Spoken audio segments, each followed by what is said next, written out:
बिस्मिल्लाहिर्रहमानिर्रहीम। आयतुल्लाह अब्दुल हुसैन दस्तगैब अपनी किताब कशकोल में एक वाक़या नक़ल करते हैं और लिखते हैं कि बसरा में एक ईसाई ताजिर रहता था। उसका कारोबार बहुत वसी था और उसके एक बगदादी दोस्त ने उसे मशवरा दिया कि तुम्हारा कारोबार बहुत वसी है, जबकि बसरा निस्बतन छोटा शहर है। तुम्हारे कारोबार के लिए बगदाद मुनासिब तरीन मकाम है। ईसाई ताजिर को अपने दोस्त का मशवरा पसंद आया।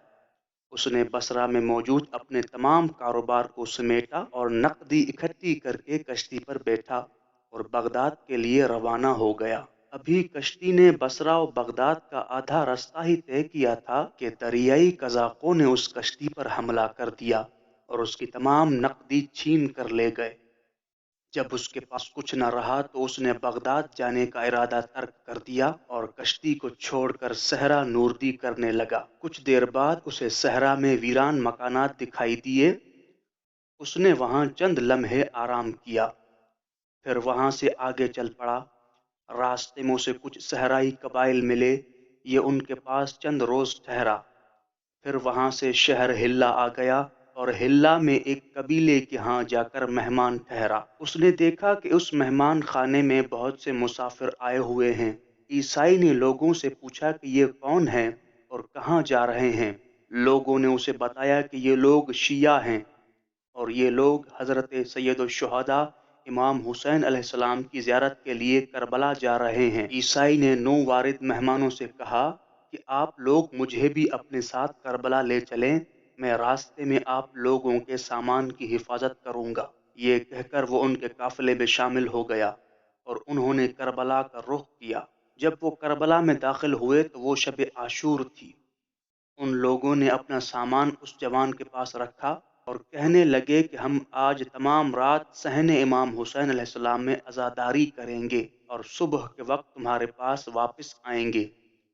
उस दौरान हमारे सामान का ख्याल रखना। बहरहाल तमाम अज़ादार शब आशूर का सोग मनाने के लिए हरम सैयदुश्शुहदा इमाम हुसैन अलैहिस्सलाम में चले गए और ईसाई उनके सामान की हिफाजत करता रहा।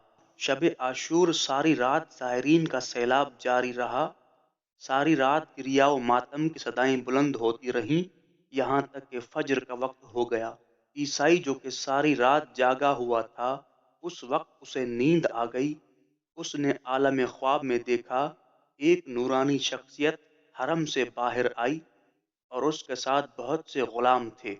नूरानी शख्सियत ने अपने गुलामों से फरमाया, आज रात जितने भी ज़ायरे करबला में आए हैं, उन सब का नाम अपने रजिस्टर में लिख लो। ये सुनकर गुलाम इधर उधर चले गए।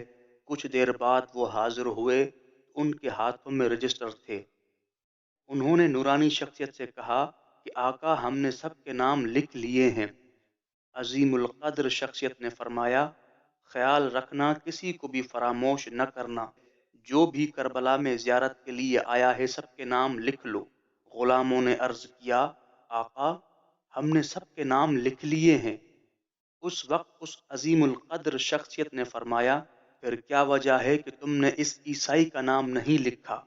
गुलामों ने अर्ज किया, आका, हम उसका नाम कैसे लिखते, ये तो ईसाई है और ये आपकी ज़ियारत के कसद से यहाँ नहीं आया। उस नूरानी शख्सियत ने फरमाया, ये सच है कि ये ईसाई है, तो क्या ये हमारे यहाँ नहीं आया है। उस जुमले ने ईसाई के दिल की दुनिया में तलातुम बर्पा कर दिया। वो रोने लगा और सीना कूबी करने लगा। जब ज़ोहर के वक्त बाकी शिया उसके पास आए तो उसने उनके सामने अपना ख्वाब बयान किया और कहने लगा, तुम लोग मुझे किसी तरह से हरम में ले जाओ। उसने अपने पुराने अकीदे को छोड़ा, जिक्र शहादतैन ज़बान पर जारी किया और मुसलमान हो गया। चंद रोज़ बाद खुदा ने उसके हालात बदल दिए। उसके पास मालो दौलत की रेल पैल हो गई और इमाम मजलूम की बरकत से उसे दोनों जहानों की सआदत नसीब हुई।